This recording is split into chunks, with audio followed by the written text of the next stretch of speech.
तो hello everyone. Last class में हमने रेट ऑफ रिएक्शन का एक्सप्रेशन के बारे में पढ़ा था। Difference between chemical kinetics, thermodynamics and equilibrium के बारे में पढ़ा था। ठीक है, अब रेट लॉ के बारे में पढ़ना है। तो रेट लॉ आने से पहले एक लॉ आया जिसका नाम था लॉ ऑफ मास एक्शन। ठीक है, इसको बनाने वाले साइंटिस्ट का जो नाम था, दो लोगों ने मिलकर बनाया था इसको। उसका नाम था गुलबर्ग एंड वेग लॉ। इसको कहा जाता है गुलबर्ग एंड वेग नाम का साइंटिस्ट था, वेग लॉ। ठीक है, ये क्या बोला, ये बोला कि जो रेट है केमिकल रिएक्शन का, rate of chemical reaction is directly proportional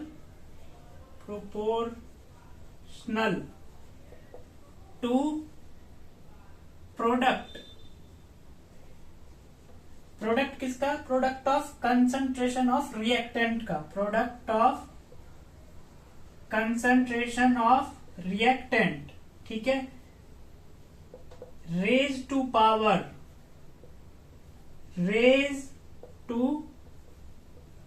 power their respective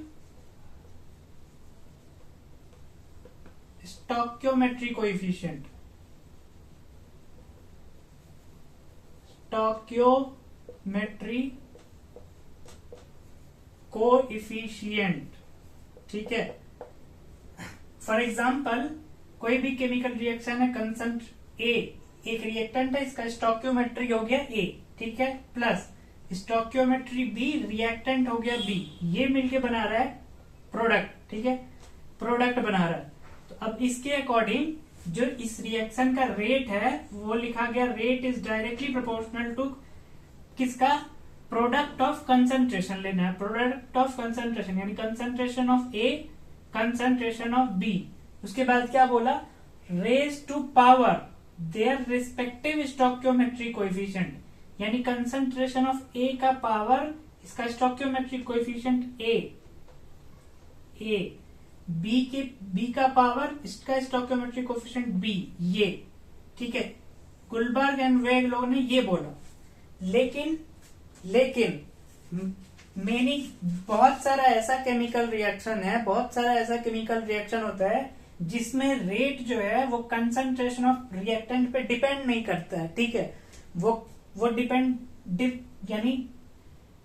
यानी कहने का मतलब ए पे डिपेंड कर रहा होगा, बी पे नहीं डिपेंड कर रहा होगा, या बी पे डिपेंड कर रहा होगा, ए पे डिपेंड नहीं कर रहा होगा।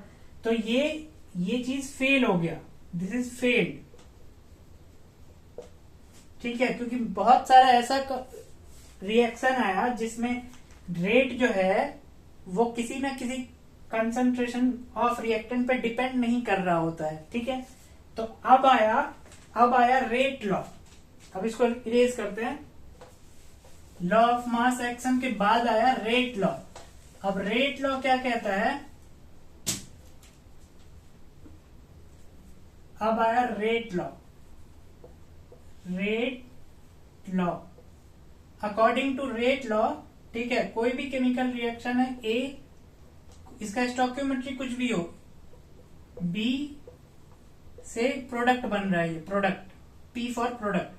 तो रेट लॉ के अकॉर्डिंग जो रेट हुआ that is directly proportional to concentration of A, ठीक है, कंसंट्रेशन ऑफ बी, और भी कोई रिएक्टेंट होगा तो उसका concentration dot dot dot dot dot. ठीक है, की पावर अल्फा, बी की पावर बीटा, सी होगा तो सी की पावर कुछ और भी होगा, गामा लिख सकते हैं। ठीक है, यहाँ सी ले लेते हैं, सी की power gamma dot dot dot dot any. ठीक है, अब रेट लॉ क्या बोला कि जो ये अल्फा बीटा गामा है ये स्टोइकियोमेट्री कोएफिशिएंट नहीं है। नोट करना है कि alpha beta gamma are not stoichiometry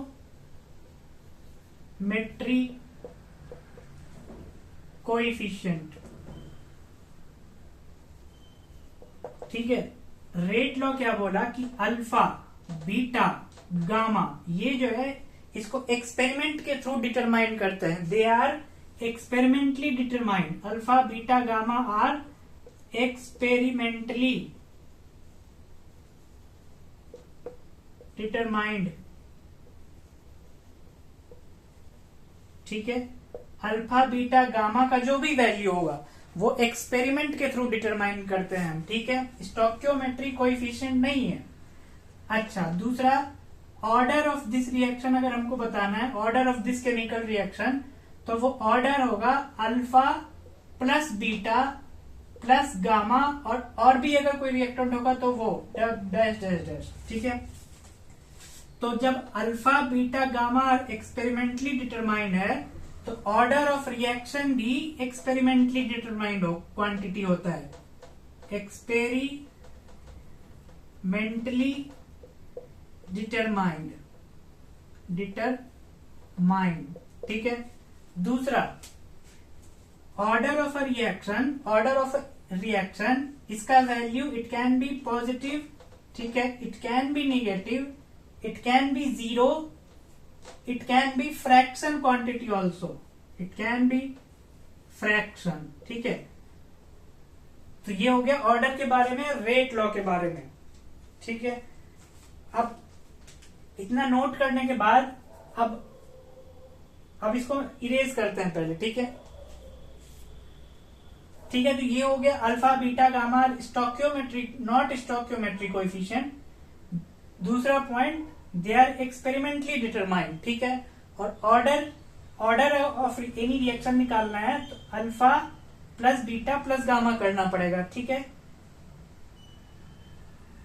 अब ऑर्डर भी एक्सपेरिमेंटली डिटरमाइंड हो गया। पॉजिटिव हो सकता है, नेगेटिव हो सकता है, जीरो हो सकता है या फ्रैक्शन हो सकता है। ठीक है, अब इसको इतने इंफॉर्मेशन को इरेज करते हैं। तो ओवरऑल हम लिख सकते हैं कि जो रेट है वो डायरेक्टली प्रोपोर्शनल होगा concentration of reactant raise to power n।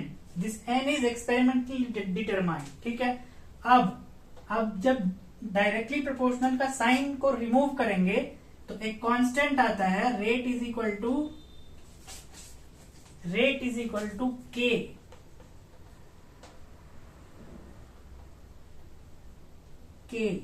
ठीक है, के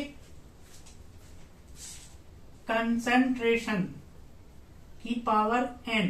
ठीक है, अब ये के जो है, के को बोलते हैं rate constant of A reaction. ठीक है, इस रेट कांस्टेंट का जो यूनिट आता है ये डिफरेंट होता है हर एक ऑर्डर के लिए। जीरो ऑर्डर के लिए अलग, फर्स्ट ऑर्डर के लिए अलग, सेकेंड ऑर्डर के लिए अलग। ठीक है, तो अब इस रेट कांस्टेंट का यूनिट कैसे फाइंड करते हैं ये पता करते हैं। ठीक है, तो अब देखो, रेट है, लास्ट क्लास में पढ़ा था, रेट को कैसे लिख सकते हैं, कंसंट्रेशन डिवाइडेड बाय टाइम। ठीक है, तो यहां पे लिखा concentration divided by time, TIME, time is equal to K concentration की पावर n। ठीक है, नेक्स्ट स्टेप में क्या किया, इस कंसंट्रेशन की पावर n को डिनोमिनेटर में लेके गया, के कंसंट्रेशन डिवाइडेड बाय टाइम और मल्टीप्लाइड बाय कंसंट्रेशन की power n।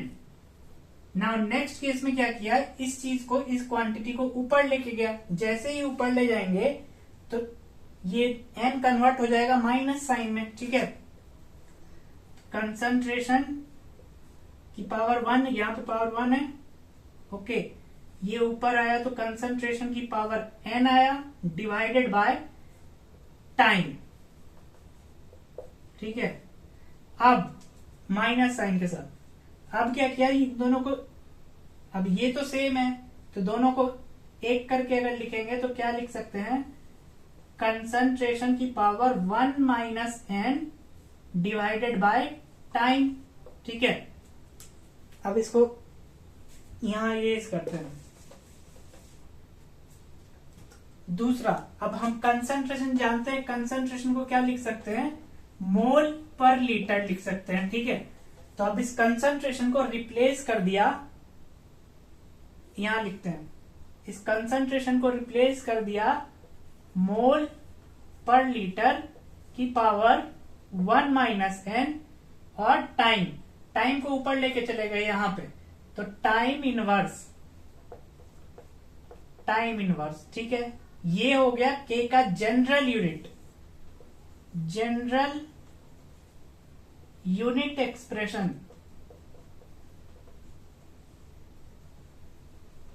Of rate constant के। ठीक है, अब जैसे अगर के रेट कांस्टेंट का हमको यूनिट फाइंड करना है फॉर जीरो ऑर्डर का क्या मतलब हुआ, एन की वैल्यू को हम जीरो रख रहे हैं, ये एन क्या रिप्रेजेंट करता है, ऑर्डर। ठीक है, एन की वैल्यू को अगर जीरो रखेंगे यहां तो क्या हो जाएगा, मोल की पावर 1, ठीक है, लीटर की पावर 1, टाइम इनवर्स। अब टाइम को हम सेकेंड में ले ले, आवर में ले ले या मिनट में ले ले। फॉर एग्जांपल अगर सेकेंड में लेते हैं तो सेकेंड इनवर्स, ये यूनिट हो जाएगा rate constant for zero order.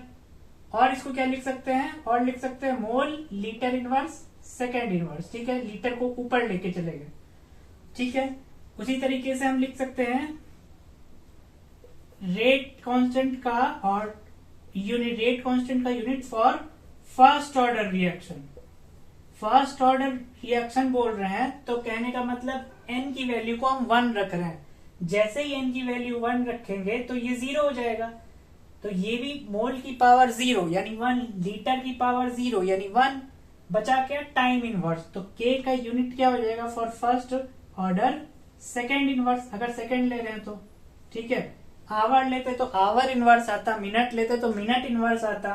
ठीक है, तो ये ऑर्डर हो गया general expression for unit of rate constant. अच्छा, अब सेकेंड ऑर्डर का अगर ले तो कोई भी ऑर्डर ले लिया, फॉर एग्जांपल के का यूनिट निकाल रहे फॉर 99th ऑर्डर बोला, यानी एन की वैल्यू को क्या रखना पड़ेगा, 99। तो क्या हो जाएगा 1 माइनस 99 यानी माइनस 98। तो मोल की पावर माइनस 98, लीटर की पावर माइनस 98, और ये तो सेकेंड इनवर्स, और मोल की पावर माइनस 98, लीटर की पावर 98 ऊपर लेके चले गए सेकेंड इनवर्स। ठीक है, इस तरीके से हम एनी ऑर्डर ऑफ रिएक्शन का, किसी भी ऑर्डर ऑफ रिएक्शन के लिए रेट कांस्टेंट का यूनिट फाइंड कर सकते हैं। ठीक है, नेक्स्ट। अच्छा, अब नेक्स्ट क्या करना है, तो ये तो हम कंसंट्रेशन की टर्म में बात किया, कंसंट्रेशन को मोल पर यूनिट में रखा। अब अगर गैसियस रिएक्टेंट होगा तो गैस के टर्म में हम क्या यूज करते हैं, एटीएम, प्रेशर, है ना। तो सिंपली यहाँ पे क्या एक्सप्रेशन हो जाएगा, के जनरल एक्सप्रेशन क्या लिखेंगे, प्रेशर का यूनिट क्या होता है, एटीएम। तो मोल पर लीटर को जस्ट यहां से एटीएम से रिप्लेस करना पड़ेगा, ATM 1 minus N time inverse. ये हो जाएगा in case when reactant is gas. ठीक है, और ये हो जाएगा जब हम कंसंट्रेशन की टर्म में ले रहे हैं, मोल पर यूनिट की टर्म में। ठीक है, ये हो गया रेट लॉ। ऑर्डर कैसे निकालते हैं, तो sum of alpha plus beta plus gamma experimentally determined property है ये। ठीक है, order can be positive, negative, 0 and fraction भी हो सकता है। ठीक है, और ये general expression to find the unit of rate constant of a reaction. ठीक है, तो अब हम अब शुरू करते हैं फर्स्ट ऑर्डर और nth ऑर्डर, यानी किसी भी ऑर्डर का रेट एक्सप्रेशन फाइंड करना। ठीक है,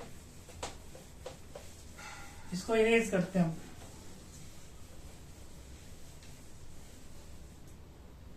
तो अब rate expression for first order, ठीक है, when n is equal to 1।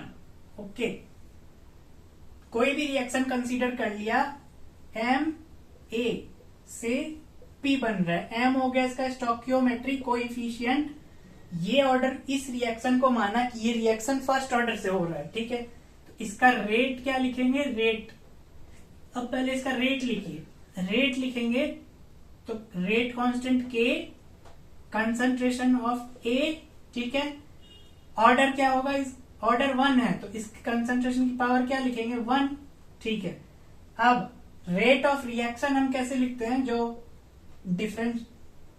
Differential form में minus D concentration of A divided bye D T, T means time, और इसका स्टोकियोमेट्रिक कोएफिशिएंट m है तो m को यहां पे लिखना पड़ेगा, ठीक है।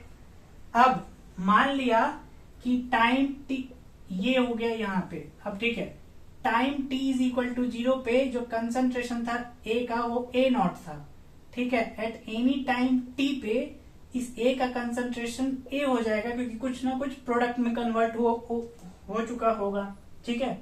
तो अब हमको फाइंड करना है रेट। तो इसके लिए क्या करना पड़ेगा, हमको करना पड़ेगा इंटीग्रेट। किसको इंटीग्रेट करना पड़ेगा, तो इसको इंटीग्रेट करना पड़ेगा। तो अब दोनों तरफ इंटीग्रेशन का साइन लगाया, ठीक है, इंटीग्रेट किया, इंटीग्रेट किया, ठीक है। अब क्या करेंगे, नेक्स्ट स्टेप में इस कंसंट्रेशन ऑफ ए वाले टर्म को डिनोमिनेटर में लेके जाएंगे यहां, और डी टी वाले टर्म को, एम डी टी वाले टर्म को यहां के साथ मल्टीप्लाई करेंगे, ठीक है। तो देखो k multiplied by M D T, ठीक है, is equal to minus D A, ये concentration of A, divided by concentration of A. कहां से कहा इंटीग्रेट करना है, तो 0 से लेके टी टाइम तक, 0 से लेके टी टाइम तक इंटीग्रेट करेंगे, ठीक है। और at time t is equal to 0 पे क्या कंसंट्रेशन था, ए नॉट, तो ए नॉट यहां लिखा। At time t is equal to T पे क्या कंसंट्रेशन था, ए, तो ए यहां लिखा, ठीक है। अब रेट कांस्टेंट है ये, m इज स्टोकियोमेट्रिक कोएफिशिएंट, यानी k और m एक कांस्टेंट है, तो इसको बाहर निकाल दिया इंटीग्रेशन से, k m k लिखा है इसे, ठीक है। इंटीग्रेशन ऑफ dt 0 से t। नाउ अब इस माइनस, अब यहां पे देखो integration of dx by x को हम कैसे लिखते हैं, ln natural log base e वाला, ठीक है, ln x लिखते हैं, ठीक है। अगर इसको हमको कन्वर्ट करना है लॉग बेस 10 में, तो क्या हम 2.303 से मल्टीप्लाई करते हैं तो ये कन्वर्ट हो जाता है लॉग बेस 10 x में, ठीक है।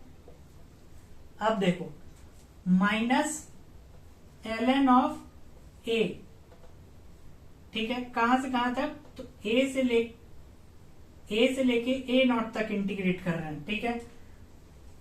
नाउ नेक्स्ट अब इसको इंटीग्रेट करेंगे तो dt ही है सिर्फ, तो क्या आ जाएगा यहाँ पे m k t, 0 से लेके t तक। नेक्स्ट यहां पे क्या आ जाएगा, माइनस साइन को बाहर लिया। अब इसको कैसे एक्सपेंड करते हैं, तो पहले a नॉट रखेंगे, ln a not minus ln a, है ना, ठीक है। अब यहां पे क्या लिखेंगे, t माइनस 0, तो t बच जाएगा, तो इसको लिख लिया m k t, ओके। इसको कैसे लिख सकते हैं, minus ln a naught by a, ठीक है, क्योंकि हम जानते हैं ln n minus ln m को हम लिख सकते हैं ln n बाय m की फॉर्म में, ठीक है। और अगर m को ऊपर लेके चले गए और n को नीचे लेके आ गया तो इसका साइन चेंज हो जाता है, minus ln m by n, ठीक है। उसी तरीके से यहां पे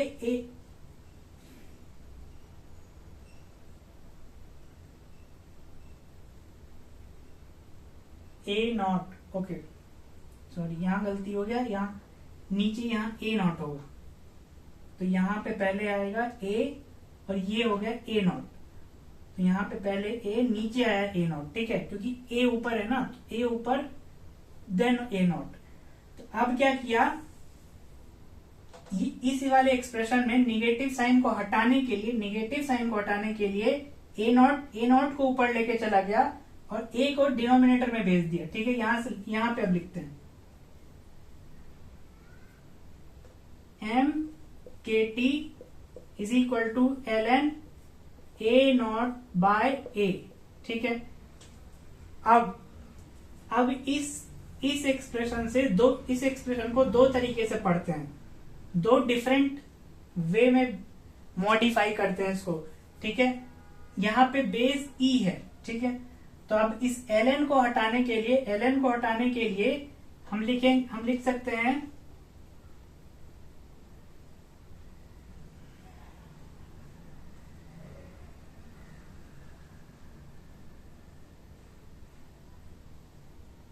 ओके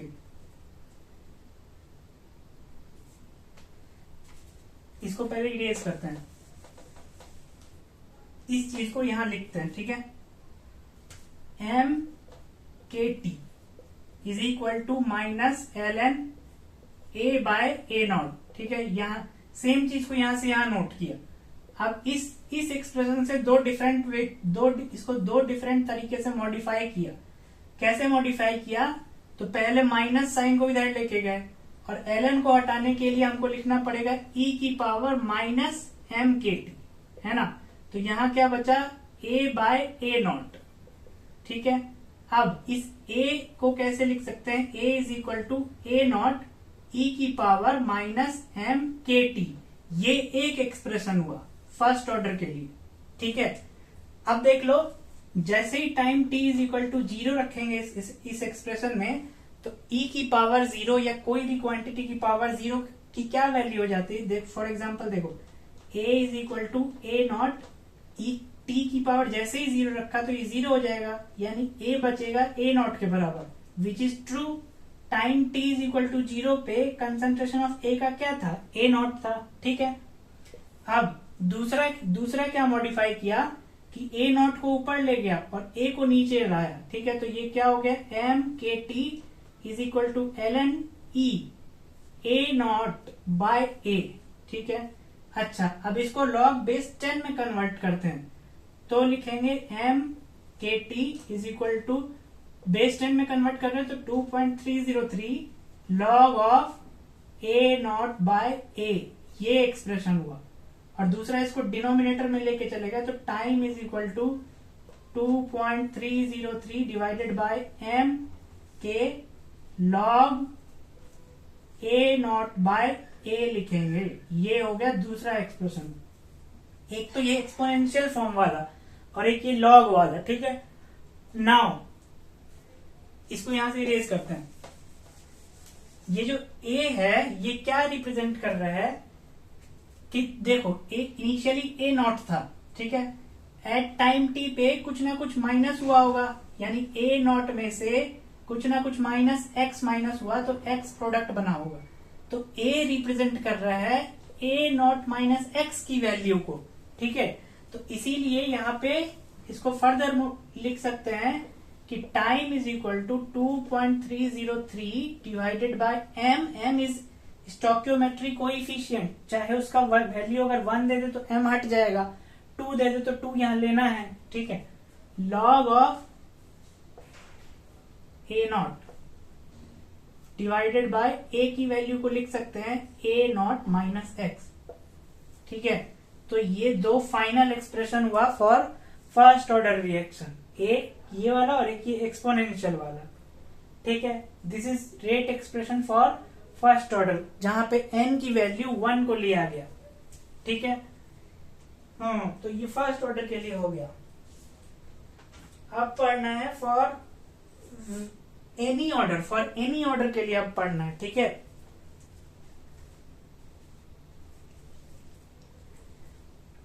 फिर से देख लो, ये एक ये वाला इंपॉर्टेंट है, एक ये वाला इंपॉर्टेंट है, ठीक है, एक ये वाला इंपॉर्टेंट है, ये एक्सपोनेंशियल फॉर्म में, ये लॉग के फॉर्म में, ठीक है। ध्यान रखने वाली बात ये है, स्टोइकियोमेट्रिक कोएफिशिएंट हमेशा इंक्लूड करना है।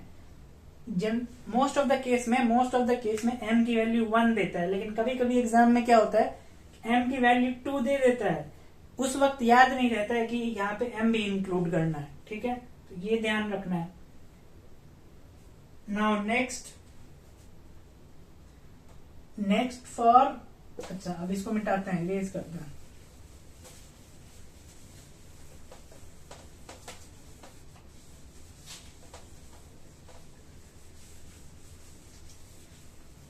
प्रोसेस सेम रहेगा फॉर एनी ऑर्डर। अब एनी ऑर्डर के लिए करना है,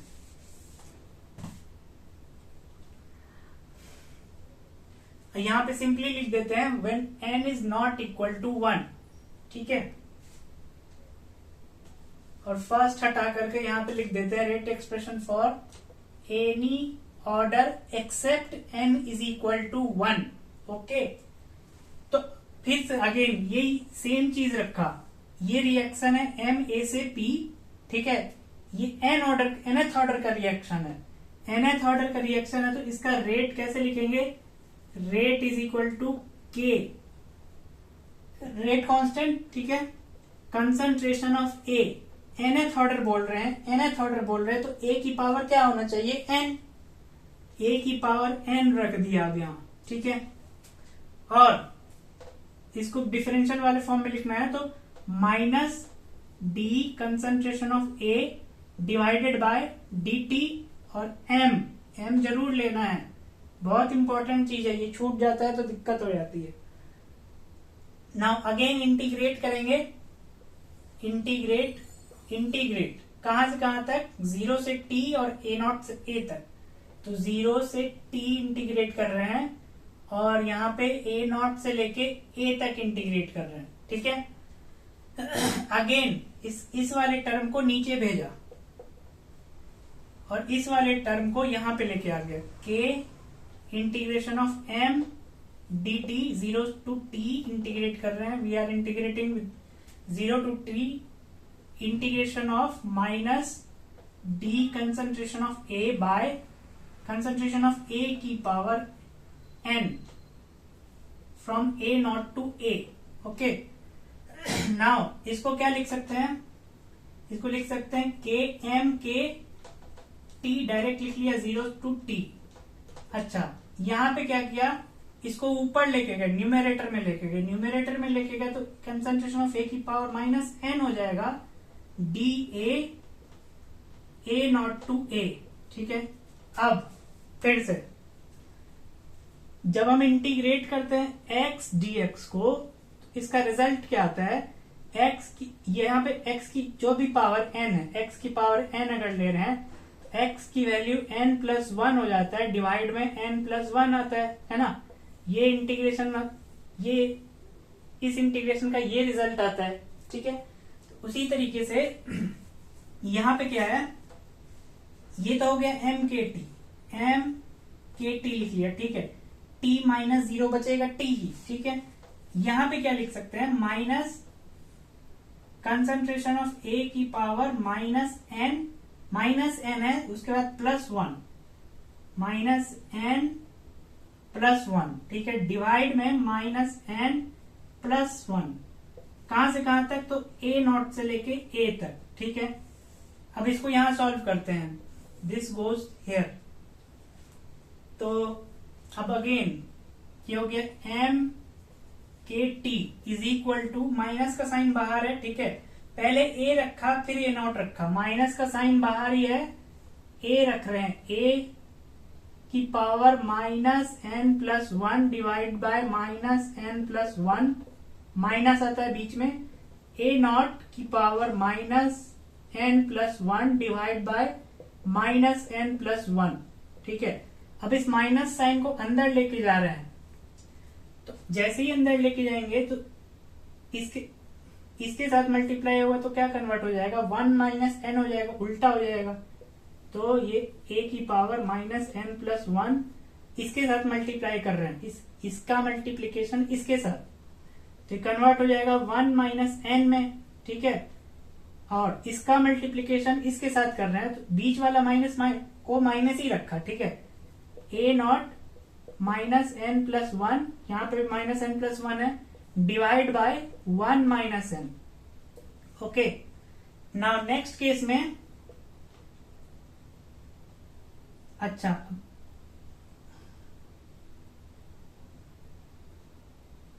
ओके, यहां गलती हुई, ये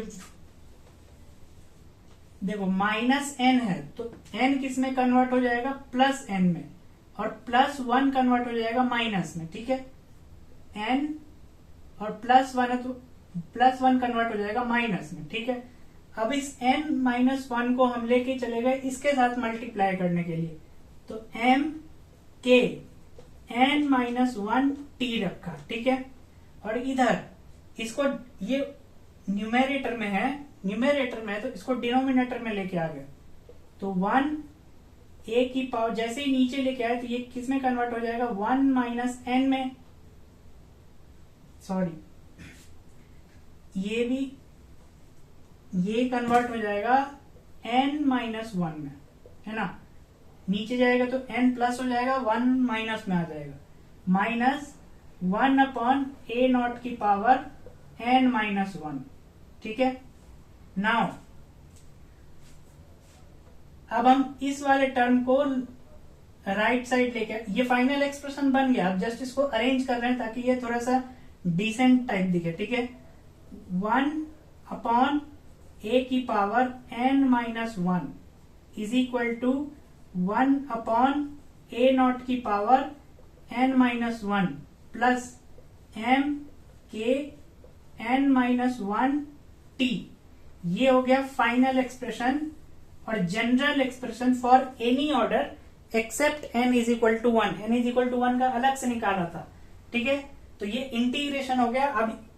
अब इसको मिटाते हैं, इंटीग्रेशन वाले पार्ट को मिटाते हैं और फाइनल रिजल्ट लिखते हैं यहाँ पे, ठीक है। इसको मिटाते हैं यहां से पहले।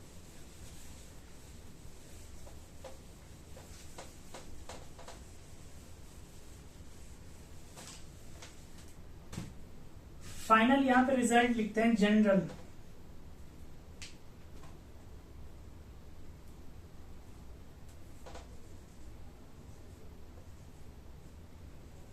Rate general expression for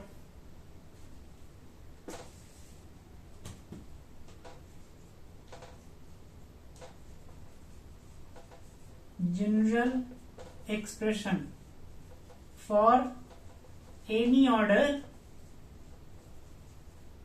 except n is equal to 1, except n is equal to 1, बार बार लिख रहे हैं except n is equal to 1। क्या रिजल्ट आया, 1 अपॉन a की पावर n माइनस 1, a मतलब एट एनी टाइम t वाला a, is equal to 1 upon a naught की power n minus 1 is equal, sorry, plus m k n minus 1 t। ये general expression है, ठीक है। अभी इस चीज को यहां मिटाते हैं। नाउ अब अगर हमसे पूछे फॉर जीरो ऑर्डर लिखिए, for zero order expression for rate expression for zero order, तो फॉर जीरो ऑर्डर, तो यहां मिटाते हैं इसको, यहां लिखते हैं for zero order. Zero order के लिए n की वैल्यू, ये n क्या रिप्रेजेंट कर रहा है, यहाँ पे n रिप्रेजेंट कर रहा है order, n is equal to 0, इसमें n रिप्रेजेंट कर रहा है, n is equal to order रखना है, ठीक है। अब वो ऑर्डर निकालने के लिए हमको क्या प्लस करना पड़ता है, a की पावर अल्फा, b की power beta and so on दिया होगा, तो n का वैल्यू हो जाएगा alpha plus beta plus dot dot dot, ठीक है। For zero order n is equal to 0 रखेंगे इसमें, ठीक है। जैसे ही 0 रखेंगे तो क्या वैल्यू आएगा, a की power minus 1 is equal to A naught की पावर -1 और यहां पे 0 रखेंगे तो क्या आ जाएगा -m/k/t। ठीक है, अब -a है तो इसको न्यूमरेटर में लेके जाएंगे तो बनेगा a is equal to a नॉट -m/k/t। ये बन गया rate expression for zero order. ठीक है, अच्छा, फॉर याद रखना वन फर्स्ट ऑर्डर के लिए नहीं है, ये कभी भी नहीं है, फर्स्ट ऑर्डर के लिए अलग से निकाला था। For second order for n is equal to 2 अगर पूछ ले तो यहाँ n की वैल्यू 2 रखेंगे तो क्या एक्सप्रेशन आएगा 1/a। ठीक है, 2 - 1 will be equal to 1 is equal to 1/a naught. यहाँ n -1 2 - 1 विल बी 1 ओनली, तो plus m/k/t। m is stoichiometry coefficient. ये हो गया फॉर सेकेंड ऑर्डर, है ना। अब एनी ऑर्डर का पूछ ले तो जनरल एक्सप्रेशन ये याद रखा, एनी ऑर्डर एक्सेप्ट 1, ये जनरल है। अब अगर हमसे पूछ ले rate expression for n is equal to 100th order, यानी n इज इक्वल टू 100 रखना पड़ेगा। अब जैसे ही n इज अगर ये याद रहा तो वो पूरा इंटीग्रेट नहीं करना पड़ेगा एग्जाम में। ठीक है, n इज इक्वल टू 100 अगर पूछा तो 100 n की वैल्यू 100 रखोगे, 100 - 1 कितना आएगा 99, तो 1 में a की power 99 will be equal to 1 में a नॉट की power 99 is equal to plus m/k/99t। तो यहाँ पे लिखते हैं 99 m/k/t। ये हो जाएगा rate expression for 100th order. ठीक है, तो ये हो गया rate expression for any order except n is equal to 1। ठीक है, ध्यान रखना है कि स्टोक्योमेट्री कोएफिशिएंट दिया होगा तो उसको k के साथ मल्टीप्लाई करना है, चाहे वो फर्स्ट ऑर्डर हो या एनी ऑर्डर हो। ठीक है, दूसरा ये a की वैल्यू डायरेक्ट अगर रिएक्शन में दिया हुआ हो, कह रहा होगा कि at time t the concentration of reactant is this, reactant is x, तो वो a का डायरेक्ट वैल्यू दे रहा होगा, a का डायरेक्ट वैल्यू x बता रहा होगा। ठीक है, और अगर कह दे कि the value of 50% of a is reacted, तो 50% ऑफ a इज रिएक्टेड मतलब x की वैल्यू यहाँ 50 आई होगी। Let's say a not is 100, 50% of a is reacted, तो a का कंसेंट्रेशन कितना बचेगा 100 - 50। ठीक है, दूसरा क्या कर सकता है कि 75% ऑफ रिएक्टेंट इज रिएक्टेड, तो ये अगर 100% माना तो 75 यहां बच गया। अब a का वैल्यू कैसे निकालेंगे, तो 100 - 75 करेंगे तो a का वैल्यू आएगा 25, a का वैल्यू 25। ठीक है, तो a का वैल्यू दो तरीके से बता सकता है, या तो डायरेक्ट दे देगा कि एक एट टाइम t पे कितना प्रेजेंट है, और या तो बोलेगा कि x अमाउंट रिएक्ट कर गया तो हम इनिशियल कंसंट्रेशन से माइनस करके निकाल सकते हैं। ठीक है, तो ये हो गया rate expression for any order. Okay, अब नेक्स्ट क्लास में पढ़ेंगे हाफ लाइफ, उसके बाद पढ़ेंगे graphical representation of zero order first order, क्योंकि ये दोनों इंपॉर्टेंट है जेईई नीट में, एंड देन पढ़ेंगे रेट कांस्टेंट वगैरह के बारे में, एक्टिवेशन एनर्जी वगैरह के बारे में। ठीक है, तो थैंक यू।